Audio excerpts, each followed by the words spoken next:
Doctor Ram Gopal. మీ అందరికీ చాలా సుపరిచితుడినే social మీడియాలో. నా వీడియోలు చాలా ఉంటాయి. అవన్నీ చూసి మీరు నన్ను ఎంకరేజ్ చేసినందుకు థ్యాంక్ యూ. అమ్మాయిని తృప్తిపరచాలంటే ఎంతసేపు చేయాలి అని అడుగుతున్నారు. మీరు ఎంతసేపు రన్ చేయగలరు? ఆ అమ్మాయి ఎంతసేపు డ్యాన్స్ చేయగలదు? సో, వాళ్ళ స్టామినాని బట్టి ఉంటుంది. ఓ అమ్మాయి ఒక నిమిషం చేస్తేనే ఆయాసపడిపోవచ్చు. ఓ అబ్బాయి ఓ నిమిషం చేస్తేనే ఆయాసపడిపోవచ్చు. వాడు శృంగారం ఎలా చేయగలుగుతారు? నాకు అది ఒక్కోసారి పేషెంట్ వస్తాడు. ఆ గేట్ దగ్గర నుంచి నా రూమ్‌లోకి వచ్చి కూర్చోవడానికి కూడా వాడికి ఆయాసం వస్తుంది. కుర్చీ పట్టదు. ప్లాస్టిక్ చైర్‌లో కూర్చోలేడు. అందుకని ఇక్కడ బెంచ్ ఏసి పెడతాం. బెంచ్ మీద కూర్చుంటాడు. వాడి పేరు చెప్పడానికి వాడికి 5 నిమిషాలు పడుతుంది. అని దమ్ము తీసిన తర్వాత ఇప్పుడు ఆ గేట్ నుంచి నా రూమ్‌కు 50 అడుగులు కూడా ఉండదు. వాడు ఆయాసం పడ్డ తర్వాత 5 నిమిషాల తర్వాత వాడి పేరు చెప్పగలుగుతాడు. ఈ వాడు శృంగారం ఏం చేస్తాడు? శృంగారం అనేది ఒక ఫిట్ పర్సన్ మాత్రమే చేయగలడు. సో, కనుక ఫిట్‌నెస్ పెంచుకోవాలి. ఒకవేళ బరువు తగ్గించుకోవడం ఇబ్బంది అయినా, బరువు తగ్గించుకునే శక్తి లేకపోయినా ఫిట్‌నెస్ పెంచుకోండి. ఫిట్‌నెస్ పెరిగినప్పుడు వస్తుంది. అమ్మాయిలు కూడా అంతే. అమ్మాయిలు కూడా పెద్ద పొట్టేసుకొని బాగా ఆయాసపడుతూ ఉంటే వాళ్ళు శృంగారంలో ఎక్కడ పాల్గొనగలరు? ఆయాసపడుతుంటారు. తర్వాత మగవాళ్ళు తమ బరువును చాలా చాలా ఆలోచనించుకొని పెంచుకోవాలి. ఇమాజిన్ చేయండి. మీరు ఒక 100 కిలోలు ఉన్నారనుకోండి. మీ మజిల్ పవర్ ఇంకో 20 కిలోలు అవుతుంది. ఒక 100, 20 కిలోలు మీ ఛాతీ మీద ఓ 3, 4 ఇసుక బస్తాలు పెడితే మీరు ఎంతసేపు ఆపుకోగలరు?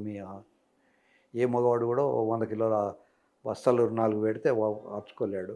మరి అమ్మాయి కూడా ఇంత బరువు మోయాలి కదా! అందుకని ఆమెకు ఊపిరాడదు. ఊపిరాడక చాలండి చాలు సరిపోయింది అని అంటుంటారు. సో, అమ్మాయిని ఎంకరేజ్ చేయాలి.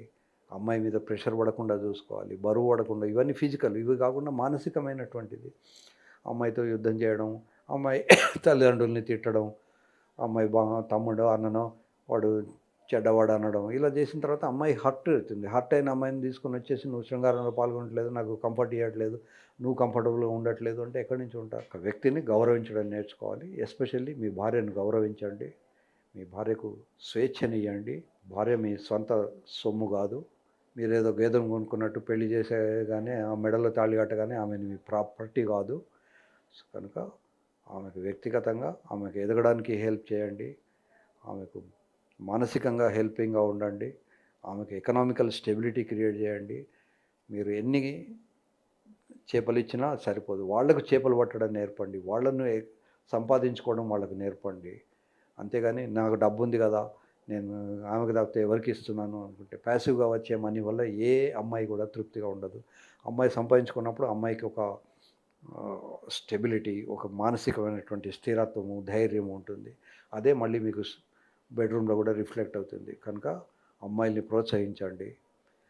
అబ్బాయిలు గొప్పవాళ్ళేం కాదు. అమ్మాయిలు, అబ్బాయిలు అందరూ ఈక్వలే. అమ్మాయిలు కొంచెం మోర్ దాన్ ఈక్వల్. ఆ విషయాన్ని గుర్తుంచుకోండి. మర్చిపోకండి. ఒక మిల్లీగ్రామ్ స్పర్మ్ తీసుకొని 3 కిలోల పాపనిచ్చేంత శక్తి అమ్మాయిలకు తప్పితే ఏ అబ్బాయికి ఉండదు. వాడు అమెరికన్ ప్రెసిడెంట్ ట్రంప్ అయినా కూడా ఏమీ చేయలేడు. ఓ స్పర్మ్ ఇచ్చేస్తే మనకు 3 కిలోల పాపను వేయడానికి వాడికి కూడా చేత కాదు. ఇంకా ఎంత పవర్ఫుల్ మ్యాన్ అయినా man is only limited capacity.